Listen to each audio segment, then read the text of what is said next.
99. 100. Whew, that feels great. Working out is so good. You might wonder what I'm doing here. Well, my name's Colin Kelly and I'm from Gungahlin College. Today we're going to talk about movement terminology.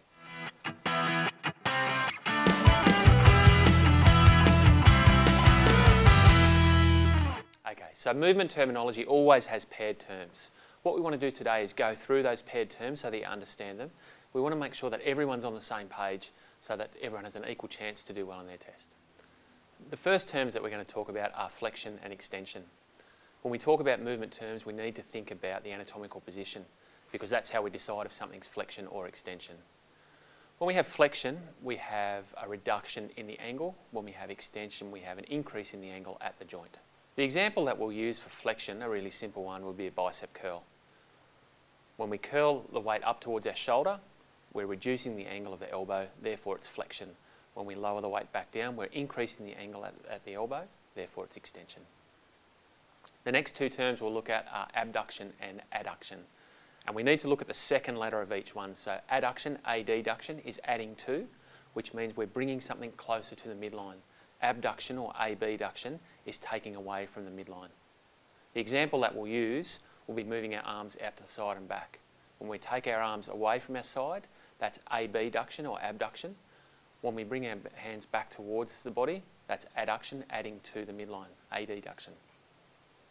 The next two terms we'll look at are internal rotation and external rotation. More often than not, when we look at these terms, we're looking at the limbs.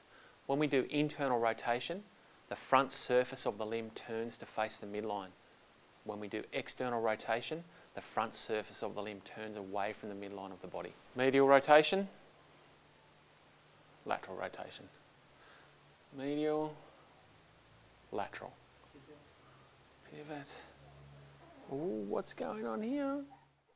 The next two terms are circumduction and rotation. Circumduction nearly always applies to a limb, and that's taking the distal portion of the limb in a circular motion. A good example of this is when you make circles with your hands. Pure rotation is when we just pivot on an axis, and usually this relates to the neck. So when we turn our head from side to side, that's an example of rotation. It's not internal or external rotation, medial or lateral, it's just rotation. Just watching a tennis game. The next two terms are elevation and depression. Elevation is when we move a body part superiorly or up towards the head. Depression is when we move a body part away from the head or inferiorly. A good example of this is when we shrug our shoulders, we're elevating our scapula. When we drop our shoulders back down, we're depressing the scapula. I don't know, is this right? I don't know. Two terms that are specific to the forearm for us at the moment are supination and pronation. Supination is when our palm faces up and our radius and ulna are uncrossed. Pronation is when our palm faces down and our radii and our ulna cross. When we look at movements available at the ankle, we also have specific movements called dorsi and plantar flexion. Dorsiflexion is when we bring our toes back up towards our shin, and plantar flexion is when we push the ball of our foot back down into the ground or take our toes away from our shin. The last two terms that we're going to look at are specific to the shoulder, and that's horizontal flexion and horizontal extension. So when we move our hand in line with the horizon, that's a horizontal movement. If we bring our hand across in front of our body, that would be horizontal flexion. If we take our hand across away from the body, that would be horizontal extension. We wanted to find someone to demonstrate these exercises that was tremendously athletic and I guess a bit of a sporting icon. We couldn't find anyone, so we've come up with Steve. First exercise we're going to get Steve to do is a flat bench dumbbell press. You all right for the weights? Let's do it. Okay. Yep. Just. All right, so if you can just push up.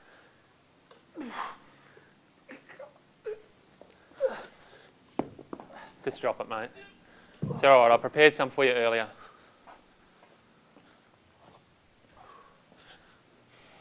Just a second.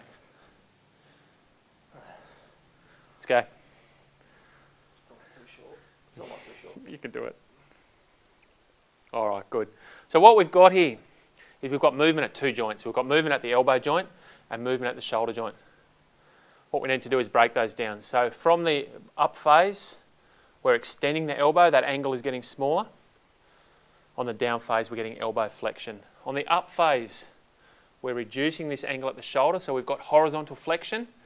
On the down phase, we're increasing that angle, so we're getting horizontal extension. You okay with that?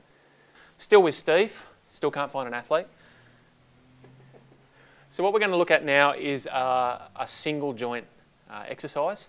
And you guys should remember from your levers lecture that whenever we only have one joint involved, the movement has to be rotation. We can't move in a straight line. So we're going to do what's called a dumbbell fly, and you'll see that because only the shoulder's working, we'll only get rotation, or the weights will move in an arc. So you can do a fly for us. So the elbows are staying constant, or they should be if you did proper technique.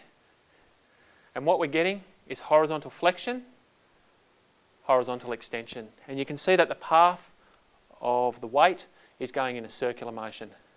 It's really good, mate. Excellent. The next activity we'll look at is a squat. And in theory, the squat bar should go straight up and down, which means that we have to have at least two joints involved. Good thing about the squat is that we have three. So we'll get Steve to demonstrate. We need to have movement at the hips, the knees, and we also have movement at the ankle. The same thing for the up phase, hips, knees and ankle. On the down phase, you can see that the angle at the hip is getting smaller. So on the down phase, we've got hip flexion. If you go back down again. The knee's also getting smaller, so we've got flexion at the knee. Back up. And then the last thing, if we look at what happens between the shin and the toe, if you go back down, you can see that the shin and the toe are getting closer together. So therefore, we've got dorsiflexion. On the way up, the movements are the opposite. So if we have a look at the hips on the way back up, how you going there? Not too heavy? Okay. 105. We've got an increase in the angle at the hips, so we've got hip extension on the way up. We've also got an increase in the angle at the knee, so we've got knee extension. And then the last thing that you can see on the way up, come on mate, go back down, is that the shins move away from the toe. So we've got plantar flexion on the way back up. That's pretty good. Thank you. Yeah.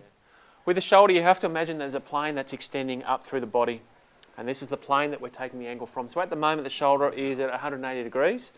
Can you flex your shoulder? Therefore, we're closing that gap, so therefore that's shoulder flexion. Go down to the side. Shoulder extension. If you take your hand out to the side, that's moving away from the midline of the body. That's abduction or abduction. Put your hand back down. That's adduction or adding to the midline of the body. Can you abduct again for me? And then bring your hand across in front. No, just the shoulder, mate. So we've got shoulder flexion, horizontal flexion there. So we're moving in line with the horizon. Horizontal extension. That's really good. Thank you. Yeah. So the position of the hands in a chin-up will dictate what movements that we get at the shoulder. When we take an overhand grip, and it's nice and wide, in the up phase, you'll see that we actually get shoulder adduction moving in closer to the body and shoulder adduction on the way out. Adduction, elbow moving away, abduction. So can you turn your hands inside narrow grip? Right here, right? Yeah. Yeah. For this one, you'll see that the elbow goes straight down, so we have shoulder extension, shoulder flexion. Extension and flexion, relax. That's pretty good.